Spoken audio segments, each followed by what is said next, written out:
1921년 세인트 메리 병원에서 박테리아 배양 및 항균 물질에 대한 연구를 하던 알렉산더 플레밍은 잠시 감기에 걸렸습니다. 재채기로 인한 것인지 훌쩍거리다 그런 건지 확실하진 않지만 어쨌든 플레밍이 실수로 미생물이 배양 접시들 중 하나에 그의 콧물이 들어가 버리게 됩니다. 그런데 시간이 지나 그 배양 접시에 미생물이 사라진 부분이 생겼고, 이를 확인한 플레밍은 실험을 통해 콧물 외에도 땀, 침, 눈물 등이 점액 속에 박테리아의 성장을 억제하는 물질이 들어있다는 것을 발견하게 되었죠. 이것이 바로 동물의 조직이나 체액에 들어있는 항균성 효소의 일종인 라이소자임이었습니다. 이 실험을 할 때 플레밍은 동료들이 기증한 눈물을 이용해 실험을 했는데, 동료들은 6주간 눈물을 공급해주느라 양파와 레몬 더미에 파묻혀 살았다고 합니다. 눈물을 하도 많이 흘렸어야 됐어서 기부당 3펜스씩을 받았다고 하네요. 라이소자임 발견으로부터 7년 뒤인 1928년, 플레밍은 이번엔 포도상 구균에 대한 연구를 하고 있었습니다. 이 연구 중에 또 실수를 저질렀는데, 연구를 하다가 배양 접시 뚜껑을 닫는 걸 까먹었어요. 근데 평소에도 연구실을 개판으로 사용하던 플레밍은 청소와 정리란 단어들과는 거리가 멀었기에 열린 배양 접시 뚜껑을 발견하지 못한 채로 휴가까지 갔다 오게 되죠. 이 샬레를 발견했을 땐 이미 접시 안에 웬 푸른 곰팡이 포자가 자라나 있었죠.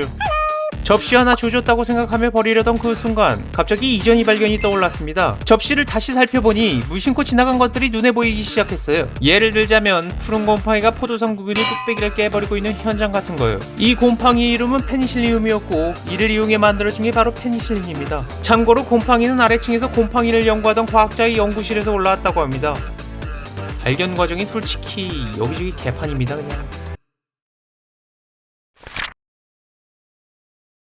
1876년 다이너마이트 개발 이후 노벨은 그보다 폭발이 더 쩔어주는 군사용 화약을 만들기 위해 연구를 하고 있었습니다. 뭐 예술은 폭발이다는 테러리즘 신봉자는 아니고, 그저 강력한 대량 살상 무기가 나타나면 사람들이 그 위험성을 보고 전쟁을 중지할 거라 생각해서였어요. 굉장히 익숙한 사람 생각나죠? 그렇게 연구를 하던 노벨은 도중에 실수로 손가락을 베게 됩니다. 이에 노벨은 상처 부위에 콜로디온 용액을 바르고 난 뒤 잠이나 자러 갔습니다. 침대에서 뒤척거리던 그는 문득 이 콜로디온과 니트로글리세린이 섞이면 어떻게 될지 궁금해졌고 바로 다시 연구실로 달려갔습니다. 그 결과는 굉장히 만족스러웠고, 이렇게 폭발성 젤라틴이 탄생하게 됩니다. 그리고 이것은 나중에 무연화학의 일종인 발리스타이트로 발전하게 되죠.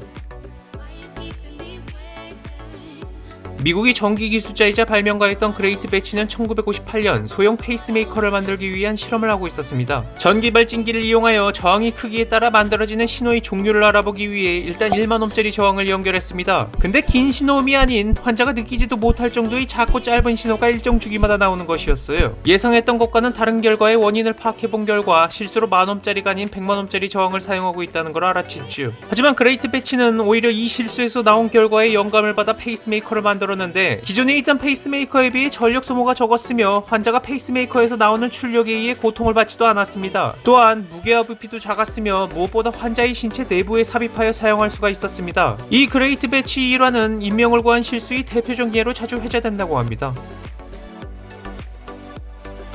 찰스 구디언은 고무에 미친 인간이었습니다. 비유가 아니라 실제로 이런 소리를 들었습니다. 평생을 고무 연구를 하던 인물이었죠. 1839년에 매사추세츠 워번에 있는 고무 회사에서 연구를 하던 찰스 구디언은 고무와 황을 가지고 실험을 하던 중 실수로 뜨거운 난로 위에 떨어뜨리게 됩니다. 그런데 신기하게도 그 고무는 약간의 그을음만 생겼을 뿐 녹지 않았습니다. 이 발견으로 인해 탄생한 것이 과항고무로 기존 고무에 비해 열과 추위에 강해지고 고무의 탄성이 좋아지게 되었습니다.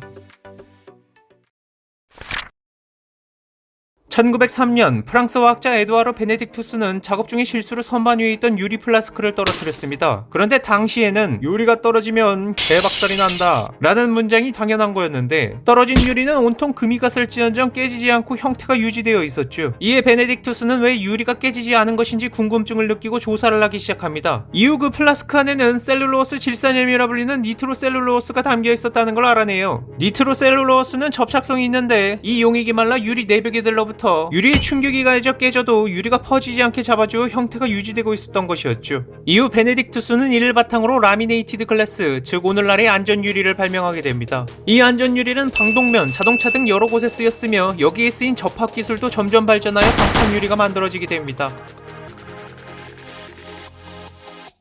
미국의 생화학자 캐리 뱅크스 멀리스는 중합효소 연쇄 반응 기법, 일명 PCR 기법을 개발하여 노벨 화학상을 수상한 인물입니다. 네, 오늘날 우리가 잘 아는 그 PCR 검사이 PCR 맞습니다. 그런데 멀리스는 리세르그산 디메틸아미드, 약자로 LSD라는 환각제를 복용하던 인물이었습니다. 대학교 시절부터 LSD 합성의 전문가였다고 하네요. 이와 관련해서 특히나 LSD에 관해 진짜로 리얼 전문가였던 화학자 알버트 호프만이 언급을 한 게 있었는데, 멀리스가 자신에게 LSD가 PCR 기법을 개발하는데 도움을 주었다고 발언했다는 겁니다. 이게 LSD를 합성하던 실력이 도움이 되었다는 건지 아니면 LSD를 처먹고 본 헛것이 도움이 되었다는 건지 잘 모르겠는데, 뭐 어느 쪽이든 간에 그 실수가 PCR을 탄생시키는데 공헌을 했다고 합니다. 참고로 이외에도 매독 치료제 살바르사는 난로 위에 샬레를 둔 걸 잊어먹고 실수로 난로를 켜서 발명되었다. 초코칩 쿠키는 초콜릿 파우더 재고 파악 실수로 인해 대체품으로 초콜릿 덩어리를 부숴넣어 나온 작품이다. 샴페인은 돔페리뇽이 계속 발효통을 여닫는 실수를 벌여 발명되었다. DNA 이중 나선 구조는 LSD를 처먹고서 본 환각의 영감을 받아 발견되었다 등등 여러 썰이 있었는데, 조사를 해보니까 구라로 밝혀졌거나 자료 출처가 굉장히 신빙성이 떨어져 보이던 것들이어서 제외했습니다. 근데 이 말을 왜 하냐고요? 그걸 다 만들고 나서야 알았거든요. 개아깝네 정말.